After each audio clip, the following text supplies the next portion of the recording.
Welcome to all the Thrivers and to our third live webinar.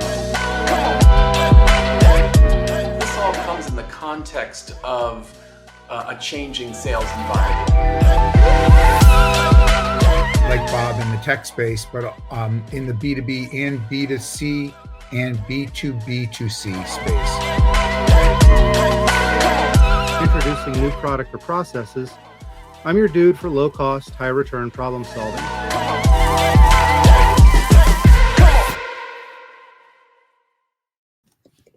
All right, it looks like we are live now. Well, welcome to all the Thrivers and to our third live webinar. And doesn't it feel good to have a live audience pouring in? This is very exciting, guys. Our today's topic is how is marketing evolving in the era of the product-led growth, and some people I think also have started to refer it as the age of self-serve or the age of self-serve economy. Few administrative details before we get started.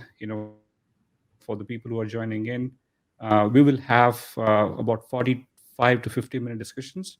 In the meantime, please keep your questions coming up. You have the chat window if you're logging in from LinkedIn or YouTube.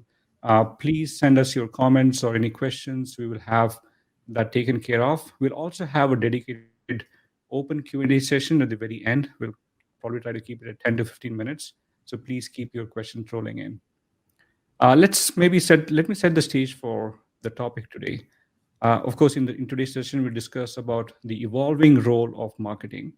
But let me tell you a small story behind this. In about almost a year back, around October, November timeframe, there was a big debate that happened on LinkedIn that product should sell itself. If products can sell itself, what's the role of marketing, or for that matter, sales? And I was on the lookout since then to have perspectives from someone who's been there, done that, who's worked, in the marketing space, worked and helped with many startup companies in the product-led and self-serve space. So I'm glad to have Bob and John on the call. So Peter and I, we are the host. We are excited to, invite you guys for this amazing session. We have Bob Finlayson, hopefully I'm saying it right, and John Meron. Before we get started, maybe why don't we have Bob, why don't you go ahead and introduce yourself a little bit, and then we'll go to John to touch upon your background in marketing and any experience that you can attach on the product-led or the self-serve space. Bob, why don't you go first? Sure. So I'm Bob Finlayson, co-founder of Bold Marketing and Communications, boldmarcom.com. We're a boutique marketing and comms agency. My background is, more than 2 decades of experience working mostly in the tech, mostly with B2B companies, and mostly on the agency side. So I worked with a lot of the big agencies out there doing in senior roles before founding Bold, worked across many different categories, and with many different brands, Microsoft, SAP, Salesforce, Adobe, et cetera, and lots of startups. So had a broad range of experiences, and really, it's been fantastic, honestly, working with those companies and just a lot of smart people. Thank you, Bob. We are looking forward to learn a lot from you. John, do you want to go next? Sure, thanks. So my name is John Marin. I am a VP of Marketing, CMO. I've worked for some small companies you might have heard of, like LG, HTC, Ericsson, Sony, companies like that. Very small. Also, like Bob in the tech space, but in the B2B and B2C and B2B2C space. What does that mean? That means where B2B customers are my customers, but they are selling to a consumer or a customer, right? So it's about storytelling as much as it is about the product itself, and understanding that because your buyer is the person buying it isn't necessarily the person who will be using it. So making sure that that entire go-to-market plan drives all the way through to the end user, whoever that may be. I've worked with large companies like I just spoke about, but I also do a lot of consulting work with mid-cap and small and startup companies as well, helping them understand what a go-to-market plan really is. Thank you, John. And by the way, to the audience, John and I first connected almost a couple of months back, and I've been so excited to have conversations with him. And with me, we have Peter, who's my co-host. Peter, do you want to do a quick introduction and then we'll get Yeah, started? let's have fun with the elevator. I'm Peter-led growth. I'm a revenue, go-to-market, community, and product-led growth consultant for solopreneurs to publicly traded behemoths. If you're starting or plateaued, pivoting, or introducing new product or processes, I'm your dude for low-cost, high-return problem solving. And as Guru Raj is demonstrating, I'm a solid hired hand and endearing co-host. And hey, buddy, I got to do mics, so we're going to fix this audio issue. Back to you, Guru. What's up, dude? Thank you so much. Really That's a fun one, wonderful man. pitch. That's a wonderful pitch. Yeah. Maybe why don't we get started with the first question? It all revolves around the evolution of the role of marketing. Maybe let me ask this to Bob.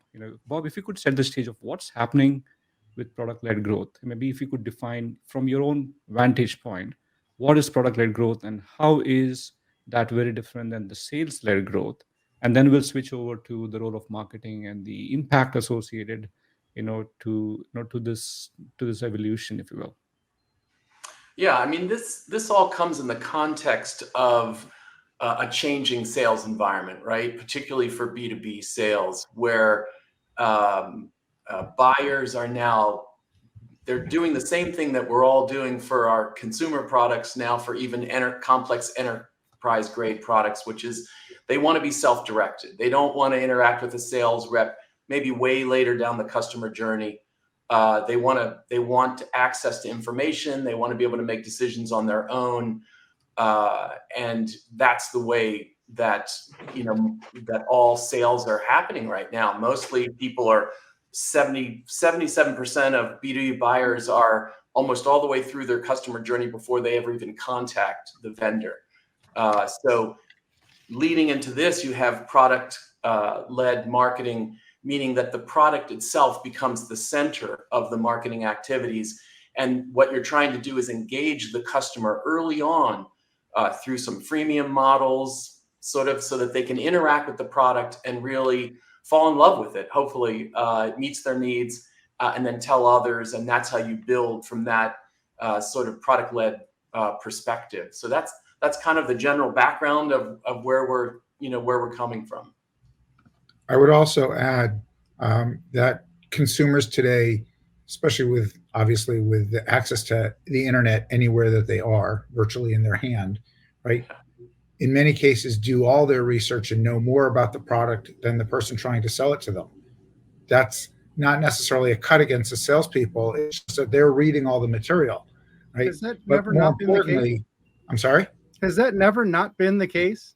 Oh, in many cases, it's not the case. Yeah. In many cases, the customer is taking a shortcut or relying on the subject matter expert to give them all the information. But more importantly, what they're really looking for is value-driven purchases. Customers are less likely to be swayed by quote unquote a sales pitch, right?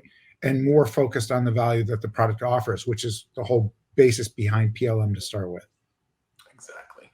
Yeah, and that's I think you start off with a very good point that customers are, by the time they talk to any of the GTM teams, could be marketing or sales, they are very well aware of the product themselves. Before we even get started with what the new role looks like, one of you, John or Bob, could you present what has been the marketing's role, in the days gone by, if you will, right? If product-led growth is the new era, if you will, what was happening before that? How was marketing inserting itself into the customer journey, and what was their, so to say, job description, if you will? Well, that's a big question, Guru. I mean, if I may, John, to Go ahead. kick this off,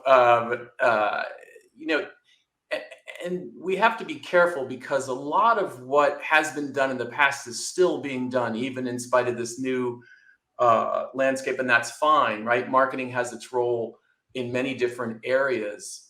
In fact, in this new landscape, the marketing role is sort of expanding, but what's really happening is marketers are blending in with the product development people, working much more closely with them, and also, with the customer support team, the customer success team. So now you're seeing more of a continuum where there's a blending of these activities rather than I'm in marketing and this is my job and this is the only thing I do. There's more interaction now, and that's critical because, as John mentioned, the customer often knows so much about the product before they ever talk to the vendor. So you really have to make sure that those things are integrated. And I would say that the key thing that happened in the past was marketers were isolated in some case. So the handoff from marketing to sales often was mishandled. The salespeople are not getting the leads that are going to help them. It's too soon or it's too late. And the marketing people are frustrated with sales for not following up on things and closing deals. So that was the past experience. I mean, it still happens a lot.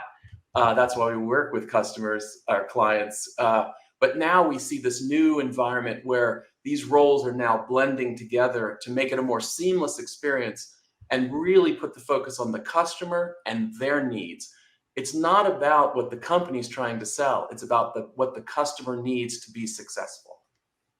Yeah, I think if you think about the old tired saying of start with the end in mind, that's exactly what product-led marketing is, right? It's what is the experience that you're trying to get across with the product? With the rise of product-led marketing and self-serve models, it significantly shifted the interaction, if you will, between the customer and the company, right? You used to buy products because it was Sony or it was LG or it was GM, right? It was the brand that attracted you. Today, it's not about the brand so much. Brand loyalty is questionable at best. It's about whether the product suits the needs of the customer that are buying it. And instead of relying solely on sales, as Bob pointed out, or traditional sales tactics, companies are more relying on creating exceptional experiences with the product. Now, one would think, well, duh, of course you're doing that. But it's amazing to think that, again, that the story is now about how does the product work rather than what is the story that I was told, right? But the real advantage is that in the quote unquote old days, right, you had MQLs, marketing qualified leads, that, to Bob's point, that got handed off to the sales team or an inside sales team for sales qualified leads. Now you're looking at something called product qualified leads, right? Which is how did the customer interact with your freemium or your free trial or your self-serve model or whatever that is. And those are all new models for lots of companies. But the key is that it drives customer acquisition a whole lot faster than it used to. I mean, so you're making a point here that's really solid, but we're moving, like, customers historically didn't really get to touch the product until after they paid for it. Right. They got demos, they got to have eyes on it, but they didn't get to interact with it. So we're moving onboarding from the other side of the funnel, from the bow tie to the front, and we're moving education, product training, all that stuff to the front of it. Is that a marketing obligation? Like this blend, I'm starting to hear the rise of the revenue accountable marketer, which I love. I think that should have always been the case. Always been the case, right? Should have always been the case. Absolutely. But is marketing the only team that's needing to shift because of the way that PLG treats everything? Right. No, that's a great question. And the answer is absolutely not. The thing that many marketing teams, and I'm going to address your question in two ways, and then I'll let Bob talk. I'm here for an hour, dude. Whatever you want to do. It's your show. So the first thing is, yes, every marketer should, if they didn't already, should now have a revenue obligation, right? Speaking purely from a selfish perspective as a marketer, right? If I don't have a revenue obligation, it means that I'm not responsible for generating revenue. If I'm not responsible for generating revenue, I can't complain at what my budget should be, right? Theoretically, my budget should be self-serving based upon how much money I create, right? So the more money I build for the company, the more marketing dollars I should get. Shouldn't be a line item in a budget. It should be a revenue opportunity. But more importantly, every team now should be a stakeholder in developing that revenue. So it's not just the marketing team and the sales team or the CEO or the CFO. To Bob's point earlier, it should be the customer success team. It absolutely should be the customer satisfaction team. The folks taking the phone calls for the customers that are complaining are as much responsible for revenue as anybody else, because they have the hardest job. They have to turn around that customer to be a believer again, and they have to do it with only one tool, and that's their voice, right? They have no other tools to do it with, whereas a sales team, to your point in the beginning, could do it through a sales deck or a sales pitch, or in some cases, vaporware, right? Today, You have to get your hands on the product and you have to understand that product ahead of time and then decide whether you're satisfied with that. So the answer to your question in a very long-winded way is that by driving faster customer acquisition, it means your go-to-market plan has to be done months before you ever put a product in the market. You flagged something I've not even thought about. This is the death of vaporware. This is the death of the purchase journey. Let's buy 80% of the deliverable for 100% of the price. It's the death of vaporware. That's okay. I've been doing this a decade, and you finally brought that to life for me. So thank you. You're welcome. Happy to help. Yeah, maybe let me understand this a little more, right? Maybe we'll go one or two levels, beyond it. Let me start with what Bob said earlier. The role of a marketing person earlier was not so much of a revenue-oriented person, but sometimes more of the brand recognition, the awareness of the company, not so much of the product. Right. Maybe a tad bit of the positioning, messaging, if they were able to get to it. But much of, and I've seen the list of line items that marketing used to do in a large public company before. Much of that was content generation, trade shows, events, right? And all of those program management activities to be able to go bring the customers to the table, but not necessarily engage them in a rightful way. Here, I think what, John, you're saying is that now they have to know the product. That they have to know the product. They have to necessarily write content which is associated with the product and not anything generic. No big vaporware architecture, white papers, that's going to be published that way. They have to handhold them and being able to understand the data, who's signing up to the product. I think, Peter mentioned about the bow tie, and then now you're left shifting some of the elements, from the bow tie. So there's a lot of things that have changed, just in the first 5-10 minutes of the conversation. So are you saying that the marketing key teams can now own revenue? They never had quotas. Most marketing teams Own is never. a strong word. Own is a strong word. Should they be responsible for some revenue? Absolutely. Right. There is no point to being a marketer if your only job is to create a lead that never turns into a sale. There's no point, right? That, to your point, that's brand awareness. So what? Who cares, right? Companies need to be thinking about how their product will interact with the customer. That helps drive brand, right? To the days of having a $5 million or $10 million or $100 million marketing budget to drive ads for brands, those days are over for most companies, right? Today, it's about driving product awareness first and an expected outcome. However, I would caution you to be careful about one thing. If a company can afford to, and that's a key word, afford to, there are still two very important roles on the marketing team. There's the product manager, right, which is what Peter was talking about, and the product marketer. The product manager is responsible for the roadmap, working with the engineers on development, works closely with designers to ensure it meets all the customer needs, right? But all that understanding has to come ahead of time, not after you build the product. So they're the architect, to use your word, right? But the product marketer focuses on the go-to-market plan. How are what you built going to meet the needs of the customer? Are they the right attributes, right? Do they resonate with the customer? Are they relevant to the marketplace, right? And then, to use your example, they are responsible for building the content, working with the subject matter experts, building the campaigns, driving not just awareness, but acquisition, retention, revenue, and customer success. I think that Okay, I'm thinking, as you're saying this, I'm thinking small companies, early stage startups never used to be able to afford like a dedicated function of marketing, which is just pure build content, do trade shows, Right. and the whole lots of it. What you're saying is there are now these two roles: product manager, who's focusing on building the product, which caters to the needs of the customers, and the product marketer, who is looking at how to position it, how to message it, how to get this in front of the customer, and so on and so forth.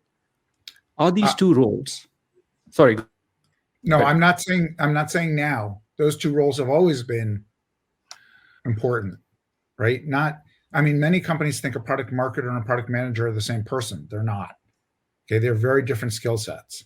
And and Bob's experience over the years, as an example, I'm not speaking for you, Bob, right, has really been to work with the product manager, right, to make sure that the right subject matter experts get in front of his team, our team, to then create the content, right? So the product marketer does need to understand the product, but the expert on the product is still either the engineer or the product manager. Or both. So you're, Right. you threw out another soundbite, buddy, because if you look at every job listing for PLG and organizations that don't know it, but they know how to copy and paste out other JDs, they get product manager, product marketer, demand gen, all confused, and they smash it into one role.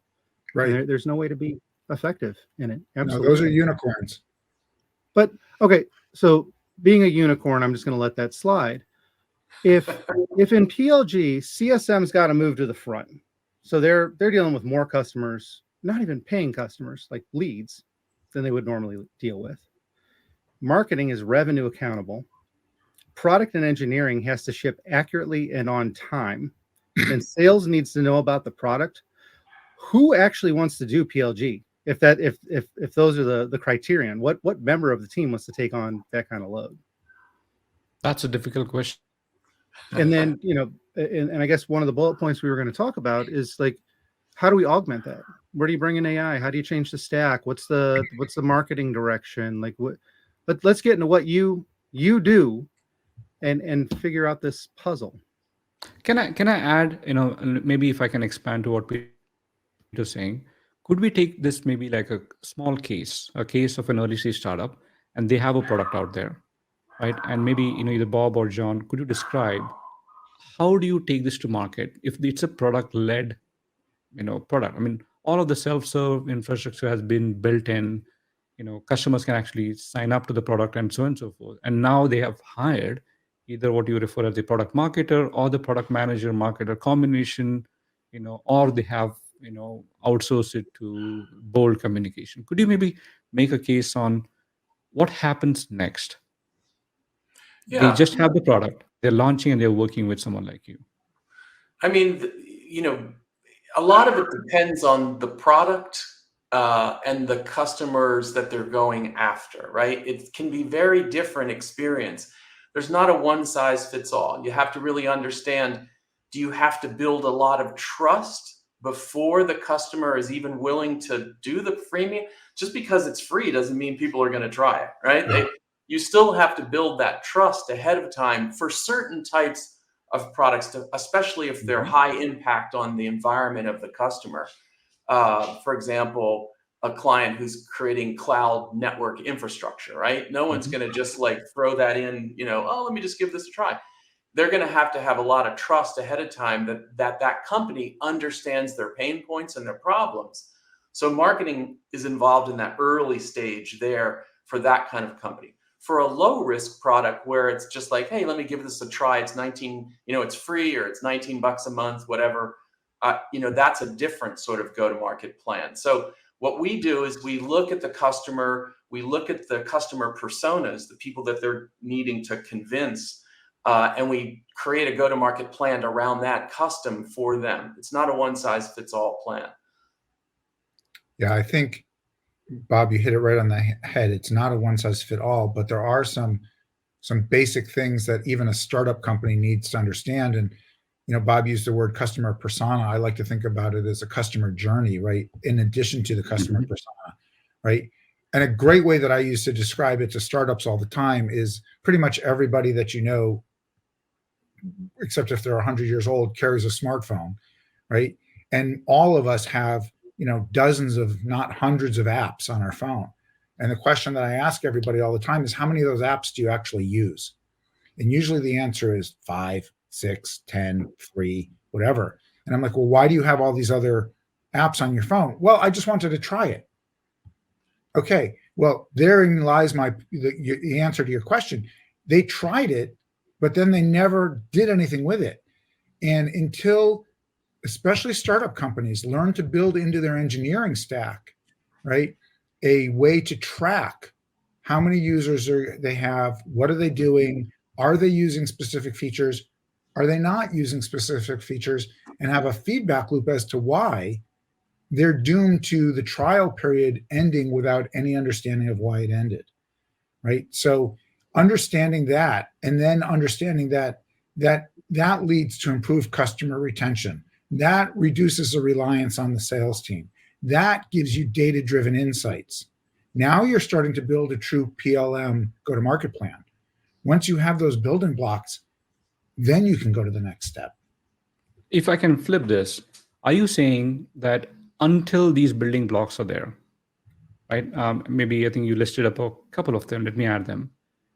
There's a free trial or some kind of a freemium offer.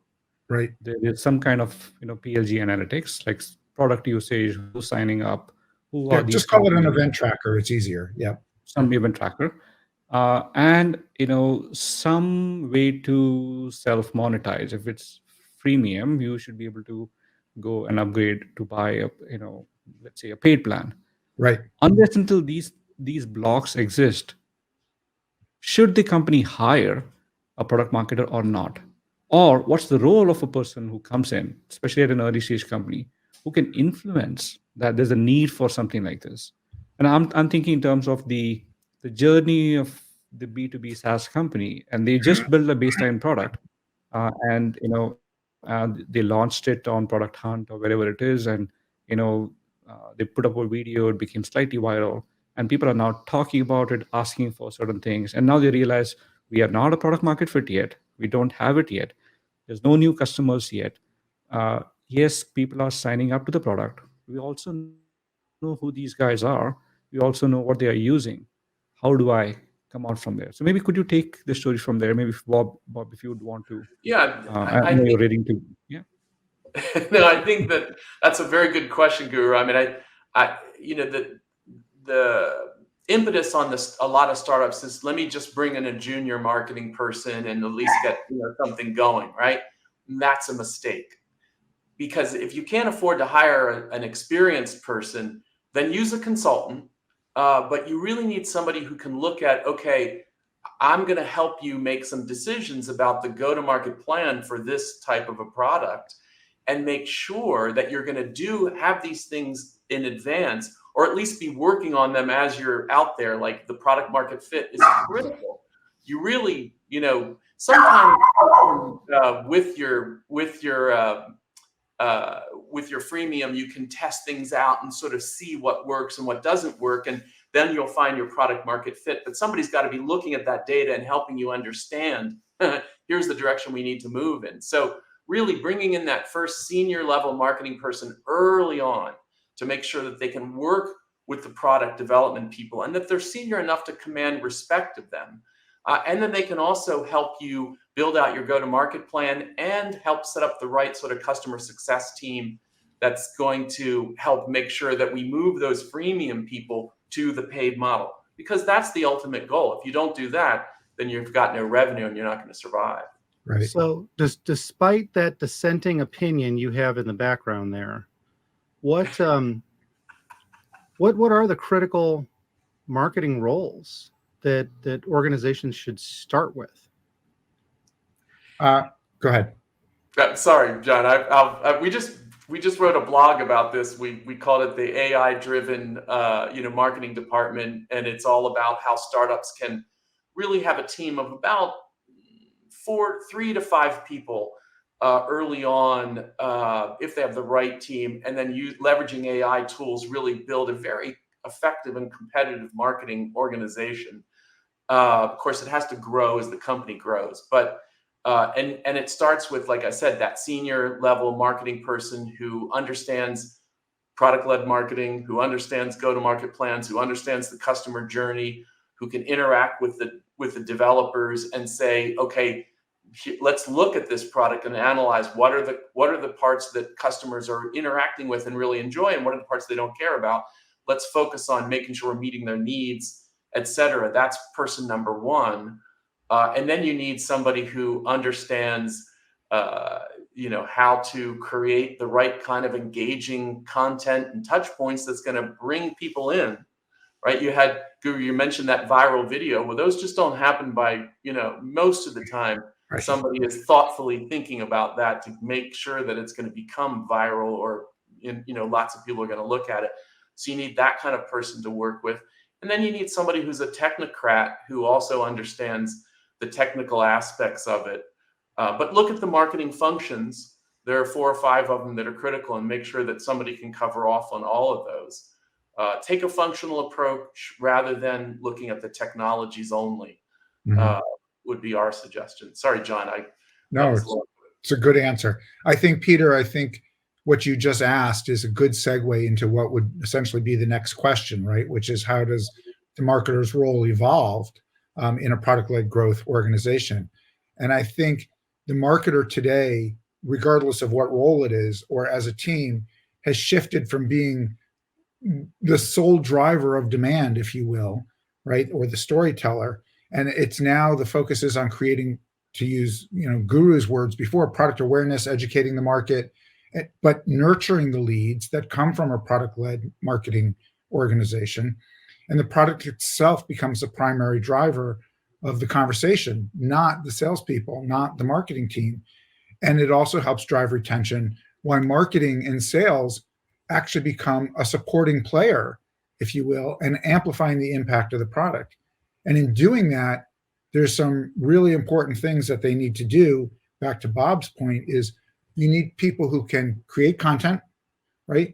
They need to have educational content, right? Guru, to your point, if they're not aware of the product, you need to make sure those videos are done, right? That the blogs are done, that the FAQs are done, that the collateral is done, all that kind of stuff ahead of time, not only for the customer, but for the salespeople as well, to use as a tool, right? About the product's benefits and attributes and things like that, but also about what pain points have you learned about? What insights do you have? What problem are you trying to solve?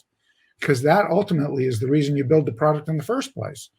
The second thing is doing friendly user trials, or what's called FUTs, right? These are friends of the family, if you will, that are going to try out your product and use it and give you feedback. And from that, you create case studies and testimonials to publish with. Because I'm not going to buy or try a product if nobody's ever used it before. I want to make sure that I trust who's ever been using it. So that's how you build the trust, right? And then you can optimize the user experience, right? Install those event trackers we talked about, and then leverage your free trials or freemium models, freemium to premium or whatever. Before a person commits to a purchase, they want to try it out, but you give them 10 days or 15 days or 30 days or whatever, however model your revenue model sets up as. So those particular items need to be understood by whoever you hire to do that. Engineering teams, as much as I love them, can't do that work. Yeah, maybe could you add a little bit about, now that we are talking about the first hires, right, if you will, for that early stage company, typically what's the stage at which point the founder should start thinking that, hey, I need to have someone outside of the founder or the founding team, outsource it or hire the first marketing person. I know you mentioned about like a 2 pizza team or 4 to 8 people. That's a lot of money to be. That's a lot of people, a lot of money in the early stages. So could you maybe recommend what are the characteristics of this new first hire? I know Lian on the chat also mentioned about spending that money is very difficult, and they often, in most startups that I've talked to, and I've talked to a lot of them, almost about 200 of them in the last maybe 8 to 9 months of them, too often they skip it. It's very expensive. It's somewhere you have to budget at least about $500,000, to a 2 people team, right? That's a lot of money. That's a lot of money. The cash flow from the customers is not coming in. So maybe could you paint or maybe have some recommendations on what should be the first hire, and what could be the potential responsibilities of that? I know, Bob, you mentioned about, hey, you need to have these building blocks there. John, you mentioned about, some of the roles, responsibilities, like, hey, you have to get the signups there, activations need to come in, some kind of a free trial needs to be there. That's a lot of things for the marketer to come in, at that particular stage. So could you maybe paint a picture of what's the role of the first hire, senior or junior, that's up for debate because of the cash problem. And then what's he supposed to do when he joins in typically? Can I take a whack at that? Sure. Please. And sorry, And Leon, I meant the word he or she. It's not just he. It's a he or a she who's the first hire. absolutely. A lot of it depends on the founding team, right? What kind of experience do they have? Have they done, how many times have they done this before? Do they understand how to bring a product to market?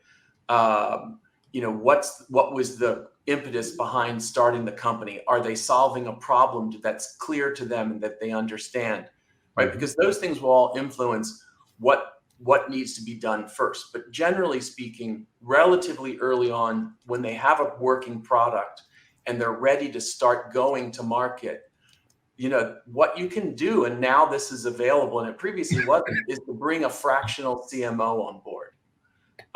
And that's a relatively cost-effective way to do it. And that person can advise. They're not going to do a lot of implementation, but they're going to advise the team on what needs to be done and when.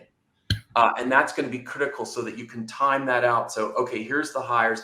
Then that person can hire a more junior, can help facilitate the hiring of a more junior level, less expensive person, so that you can get some of these these early things that need to be done in a cost-effective way. Right. So that's one approach that can work for, many different startups, depending on what they're trying to accomplish. I don't know, Don, if you want to amplify that or Sure. I mean, the first question I ask CEOs of startups is marketing an expense or an investment? Right? If it's an expense, you tell me how much money we have, and I'll tell you about how far I think we can go. If it's an investment, you tell me where you want to go, and I'll tell you about how much money it's going to cost to get there. It's a good way to, yeah. And CEOs look at those things, and CFOs look at those things in very different ways, right? So then you say, okay, based upon your answer, let's build a plan, right? Step A is to do this. Step B is to do this. Step C is to do that, right? And that's how you measure the ROI. Because if you've achieved the results that you expected in step A, theoretically, you've made enough revenue or enough awareness or whatever to then get the money to go to step B, right? If it's an investment, then you say, okay, well, here's what it's going to cost to get there. Let's talk about over what period of time that's important. And if you've hired a fractional CMO to do that, or fractional anybody, or even, just some contractors, right? Yeah. And everybody's on board as stakeholders, then they can understand what steps are necessary to go from point A to point B to point C. But if the goal is just, let's go get, 100,000 new people to sign up, well, that's wonderful. But then what, right? And even if you reach the 100,000 goal, what did you do with those people, right? How do you know if they're still active, right? There's this old thing, monthly active users, right? Versus people who are, generally involved in it. You need to be able to measure that. All of that is ROI. ROI isn't only about dollars, right? So in understanding who those people are that you're hiring and are going to help drive that vision, and that's really what it is in the beginning for a startup. It's simply a vision, right? But being able to pivot on that vision as necessary becomes critical. And most new hires that are young, I say that nicely, most new hires that are young don't pivot well because they don't have the experience to pivot. That gets back to what Bob was talking about in needing a more experienced person. And I don't mean young in age, by the way. I mean young in experience. Okay. Don't have the experience to pivot. You point them in that direction, and that's the direction they go. So, you need somebody that can see beyond the finish line. A controversial question. Let's say the budget is very minimal, and the early stage company is making money, but not that much to have a CMO plus a tactical set of people who are doing the work, right? You still a lot of signups coming into the product, right? In the product-led world, signups are the heart of the operations, if you will. If there are Right. no signups coming in, you can't have them activated. If you don't have them activated, they're not going to convert. So this whole pipeline is going to fall apart. Yes. But if you say that, hey, get a CMO and then get a tactical person to enable, or do, you can't really do demand gen because that's going to take a lot of time. You might have to go focus on a lot more lead gen. And that's where this question is a lot more controversial. Should you hire marketing or should you hire sales? It's a great question. And I think, first of all, good marketing people are in part good salespeople, right? Because what is sales? Sales is telling a story to get somebody to make a decision to buy something, right? So they need to kind of be hand in hand. But in the beginning of a startup, in many times the lead salesperson is the CEO of the company, right? They are the best visionary. They're the best spokesperson. They understand the product better than anybody else does. They don't always know the right words to use, right? Or the right phrases or the right story to tell, which is where you need a marketing person to help them with that, not to tell them what to do, but to guide them and help them. But getting back to something you said earlier, it doesn't have to be a CMO, right? But to your point, it can't just be a tactical person. Tactics are just tactics without a strategy, right? Yeah. So you need somebody to help write the strategy, right? And then whoever that is, even if it's the same person, to then go execute against the tactics to get to that strategy, right? But sometimes you make bad investments, right? Sometimes you make good investments. A question I ask a lot of time is, what did we do right? What did we do wrong, and why? And if we did something wrong and it was because we didn't spend enough money or we just did it bad, let's try a different way. If we did it and it was wrong and it was horrible, let's never do that again. Don't spend money on that, right? Don't repeat the mistakes. If we did it and it was just a bad idea, then how can we implement the idea, or let's not do it again? But that's where strategy and tactics come together, right? If you're simply operated from a tactical perspective or point of view, you never get to the strategy. You can't drive the acquisition that you just talked about. Yeah. So, maybe let me turn this question. So I don't have an answer from you yet. Should you hire a salesperson or a marketing person? And I think your answer is mostly it depends. Right? A good marketing person is also a That's good a good salesperson. consultant guru always says that. Yeah, I know. You guys are experts at that. But we have a lot of startups listening to this conversation as well. And lead gen versus, so let me actually bring this back. Sometime back, OpenView stated that the roles of the marketing and sales are changing quite a bit. Marketing used to do a lot of these MQLs or visitor tracking, and then hand it off to sales, and and that's about it, right? And they will do the, and I don't know, John, you're nodding no to it, but that's the state of affairs in general, right? So they'll be handing it off, to the salesperson. Hey, there's a list of leads and some qualifications associated to it, and those qualifications are, number of times that they have downloaded content, number of trade shows they have attended, number of webinars they have attended, some engagement, and so on and so forth. So, and the sales is like, okay, that's a lot of leads coming in. Who do I pick? Right?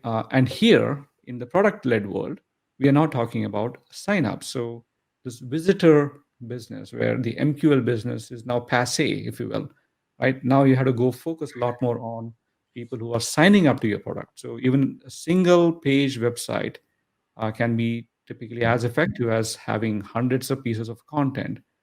And at this particular stage, how does marketing play into getting the signups, the rate of signups increase, if you will.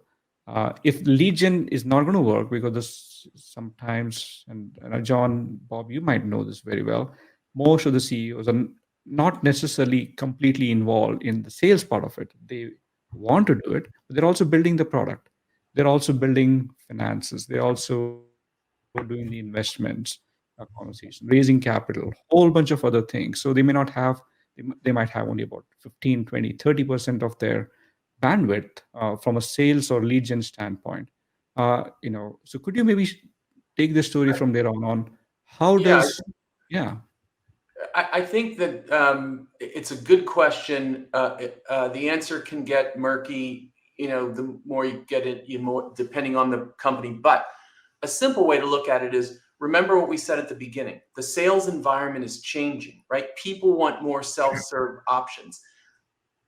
Assume that 70 or more % of your sales process is going to happen without a salesperson, right? Yep. So that's going to all happen through self-service tools. You're going to have maybe a product comparison chart. Hey, I'm looking at this, but what about other options, where you might offer that as an educational tool for these people that are coming to look, right? Or you might have an ROI calculator where they can say, all right, let me figure what's this going to save me if I get this product. So all of those are things that a sales team used to do, and there would be multiple emails going back and forth and so forth. Forget all of that. Make it, as Gartner says, make a digital first, high engagement sales process where people are doing this themselves. So that would lead you to understand that you need the marketing team first, because they're going to be the ones that help put that together. And that's what they're going to help you put it together, but they're also going to help bring people there, right? Because you got to build that trust first. Like, this is a company I can trust. They understand my pain. They're going to lead me down the right path, right? That has to happen first. Then once they get to that path, instead of interacting with a salesperson, they're going to interact with digital first tools that are going to help them maybe take them all the way through the sales process without ever talking to a human being. That's effective for a startup. Right. And I think, to Bob's point, and what we've been talking about all along, is that the role of sales in a product-led marketing organization or product-led growth organization is greatly reduced. So who are the key people, right? Fine, being self-serving, talking about marketing, whatever, right? But you also need, I'll use this term loosely, sales engineers, not just salespeople, right? Because after that free trial happens, in many cases, there are lots of questions. How do I do this? What does it do? Why is it doing this? Is it going to solve my problem? You need someone who can answer those questions. That's not the marketer. That's a sales engineer. That's someone that will then go in and close that sale, so to speak, right? To go from the freemium model to the premium model, right? Yes, it can do X, Y, and Z, but if you want to do A, B, and C, you need to upgrade, right? So those sales engineers become critically important. And in many cases, they are people that have come from the engineering world that have transitioned into sales as well. Yeah. And they are stakeholders in the process, and they work hand in hand with the marketing team. Because if the marketing team is telling one thing and the sales engineers are telling something else, you've lost trust, right? So you got to make sure that they're both aligned. I'm going to dig for some clarity here, because these statements that have been made sound very absolutist, and they sound very, everybody should do PLG. And there's been reference of free to enterprise motions, which I think is where that sales and solutions engineer would come into play. Mm-hmm. But that doesn't apply to credit card swipe operations where they have SKUs that are constantly that way. And then, so there's an obligation on that education and problem solving and everything else, right? That your $180,000, $250,000 a year SE isn't going to fool around with a $29 a month subscription. So, or even $100 a month. Maybe so Guru gave me some homework. Yeah. About explaining to people why they need PLG. So what I was getting to is I'm asking you to do my homework for me. And you're one of those kids. Who is? I've always been. I'm the guy that shows up for the group project at the end and presents it, because I'm great at presenting, but I'm not great at staying on task. This is a stretch for me. But yeah, do my homework. Who is PLG appropriate for, especially with all these team changes, with all these stack changes, with all, like, everybody's roles being rewritten? Well, I think, is it everybody, or is it just some organizations this is a good fit for? Okay, let's broaden it out a little bit, right? So I think it's particularly well suited for SaaS businesses, right, that offer products with a low barrier to entry. Okay, let's leave it at that, with a strong network effect, right? The other is certainly consumer tech companies, right? Companies that sell consumer-facing products that can benefit from PLM by allowing customers to try it before they buy it, right? That's what Guru's been talking about the entire time, right? And then there is the B2B companies, right? We often associate B2B and B2C businesses kind of grouped together. If you can easily find and discover their products and easily allow them to use it, that offer a clear value proposition, and again, this is where marketing and or the sales engineers come into effect, being able to write that clear value proposition is not easy, right? So if you can offer that clear value proposition in 10 words, 15 words, 30 words, whatever it is or less, without, and I think you said it, right, Guru, without having to read 16 pages on a web page, right? Then that becomes the impetus to drive a PLG. That doesn't mean it stands alone, by the way. That just means it's an opportunity, right? Because it offers a more customer-centric approach that, again, as I said earlier, leads to faster growth, improved customer satisfaction, reduced reliance on traditional sales and marketing. It's a strategy worth considering, but it doesn't mean it's the only answer. Yeah, I think that's the key, is that there isn't one answer. It really does depend. And I know that's not a very satisfactory answer. We want, sort of yes or no, this or that, but it depends on many different factors. And we could add even another layer of complexity here, which is important, I think, especially for product-led marketing companies that are moving in that direction, is that we've had, for example, a client where the person who signs up for the freemium or the low-cost trial is not the same customer as the one who's going to make the decision to go to the enterprise-grade product, right? So this company had no trouble signing up lots of IT people to buy, to get this very low-cost product. But when they were trying to, and they're not, are they making a lot of money on that? You can figure that out for yourself. But to get people to that next level product, you've got to go to a completely different person in the organization to get their sign off. So marketing then has to arm that person at the lower level with the information that's going to help get the higher level person to, oh, okay, we should consider this as something that's going to change our infrastructure.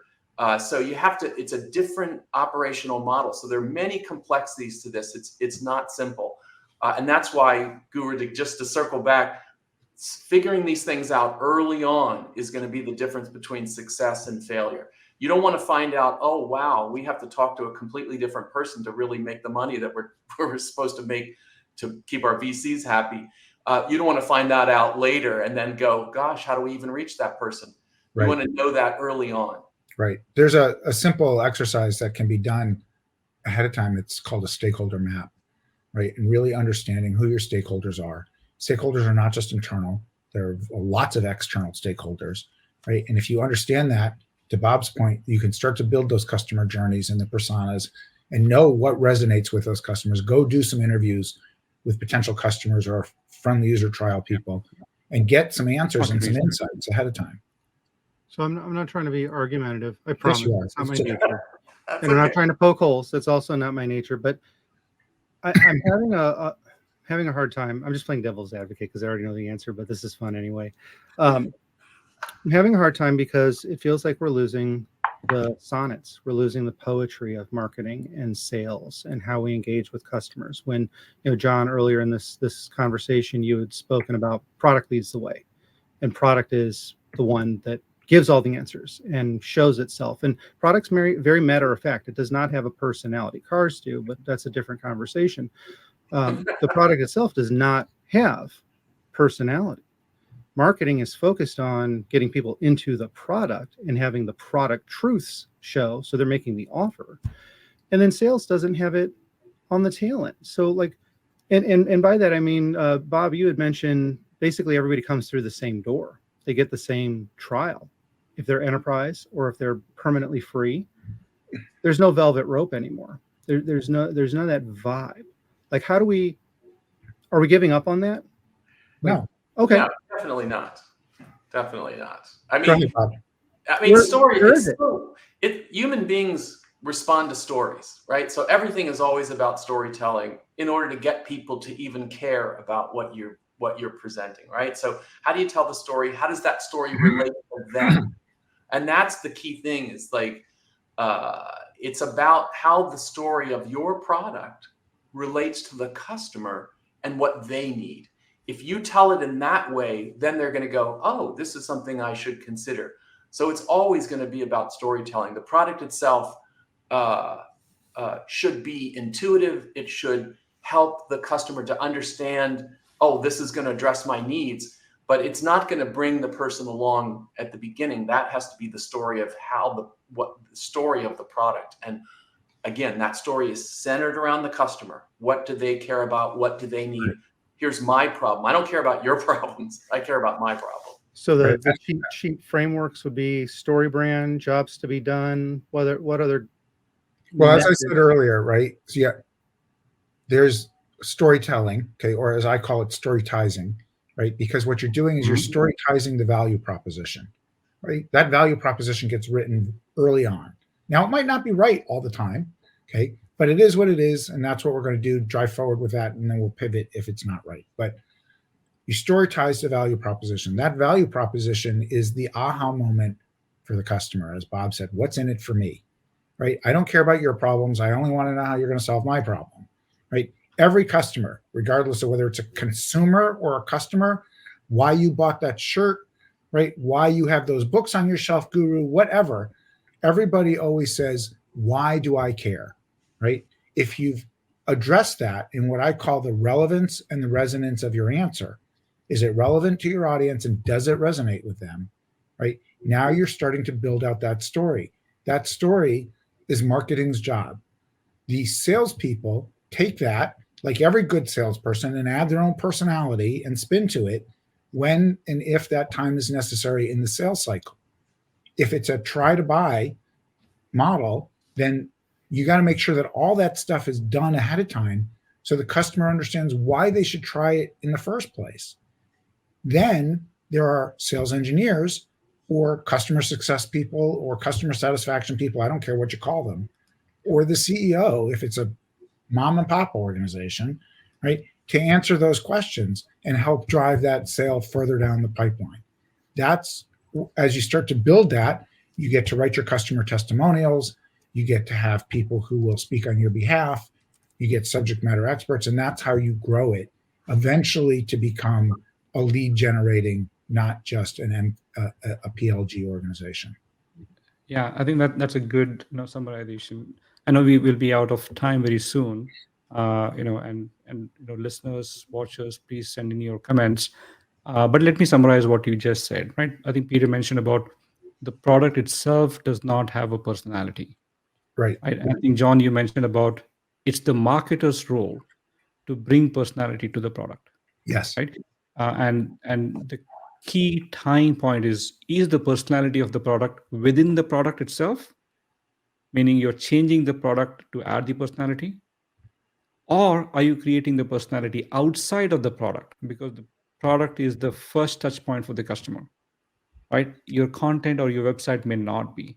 So if I understand you correctly, the storytelling aspects, the personality that needs to be granted to the product is what the marketer essentially does to allow these specific use cases, these specific personalities. I think, John, you mentioned about the stakeholders who are the potential buyers and the users, and tell the storytelling from that standpoint.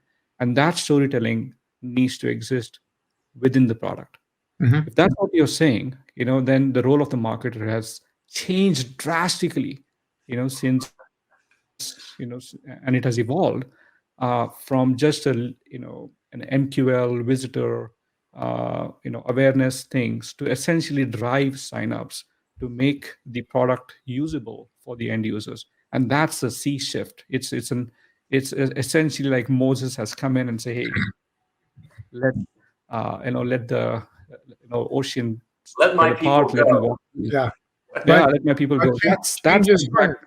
Change is hard, right? Yeah. So you need people that understand what you just described to be able to transition a team from one model to the other and or be able to do both.